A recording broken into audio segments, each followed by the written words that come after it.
On September 19th, 1986, the body of a 71-year-old woman was discovered half naked by the side of a road. The police immediately assumed that she had died from a hit and run, but further autopsy revealed that she was sexually assaulted and strangled to death. Unfortunately, she was just the first. This would be the start of South Korea's worst criminal case, with a 33-year manhunt and even a movie just to figure out what the killer looked like. A movie that the serial killer eventually ended up watching for himself.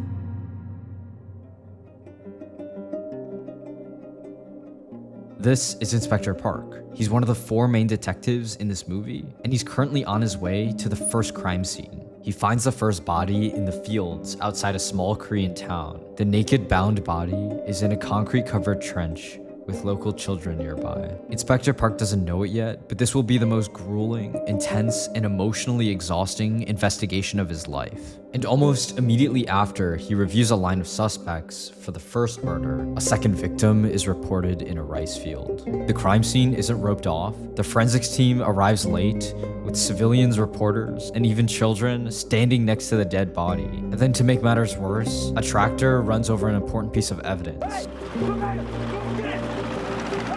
Looking at the body, you can see that the hands and feet are tied up, as well as the bizarre fact that she's wearing her underwear over her head. Quickly after her death, the movie establishes a line of suspects for us to look from. So let's take a look at the 3 suspects that are presented in this film. First is Kuang Ho. Kuang Ho is described as the mentally disabled kid of the area. It was reported that on the night of the second murder, he was following the victim, and as a result, he's quickly taken in for interrogation. During the interrogation, he's physically abused by the detectives, and eventually, they somehow squeeze out a confession out of him. Soon, they report to the media, and report that Kuang Ho was the killer. They then bring him to a reenactment scene with the media present, but it's very clear that he's not the killer. Remember how the victim was tied up? Kuang Ho has a physical web hand deformity, which makes him physically incapable of doing so. The police also blamed him for being disabled, citing his hate for women stemming from his disability. The craziest part about this is that it actually happened in real life.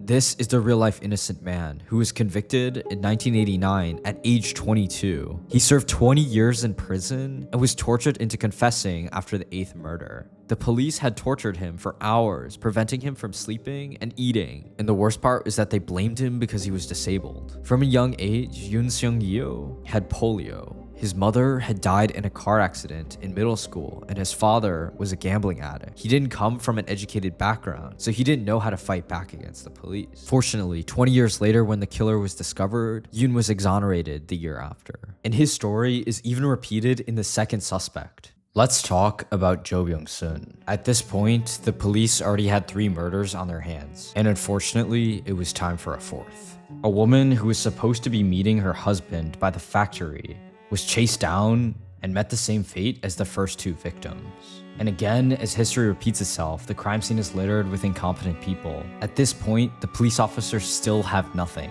They have no idea what the killer looks like, and no idea of what the motive could be. Fortunately, they were able to catch a glimpse of a man who was having a little too much fun at the crime scene a couple nights after the murder.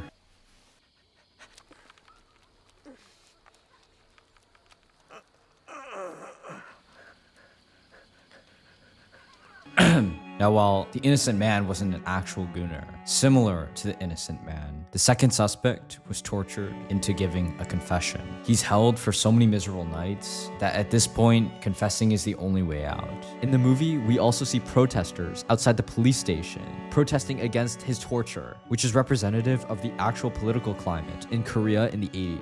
In total, the police investigated over 21,000 people, 4 of which killed themselves after confessing and being tortured by the police. The South Korean police force faced an immense amount of pressure from the public to catch the killer. At the time of the innocent man's imprisonment, 8 people had been grossly murdered in the span of 2 years, and the police still had no real leads. As a result, a great deal of South Korean society had great anger towards the police. And this might put into context why the police were so harsh and so insistent on getting confessions. Because at the time, all that was needed for a prosecution was a confession. So if the police were able to beat it out of someone, they would. Despite this, a witness likely saw the actual killer's face near the crime scene of the 7th murder. The police then used this description to come up with this poster.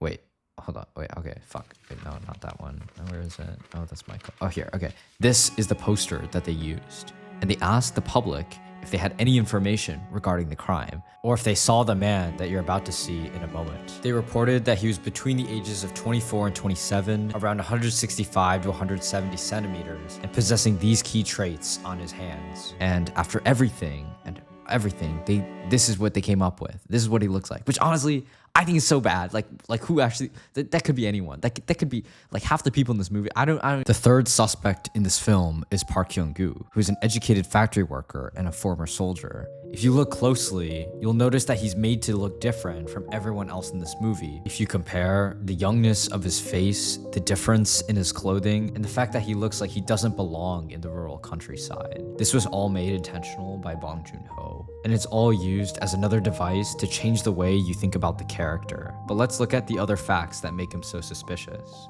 Throughout the film, there are a series of patterns that are consistent with all the murders. They were all killed at night, all of them were killed while it was raining, and all of them were killed when a specific rare song was playing on the radio. A rare song in which only one person was requesting to the radio. So every single murder on these seemingly random days had the same song playing that's requested by this man. At this point, the detectives are sure that this is the killer.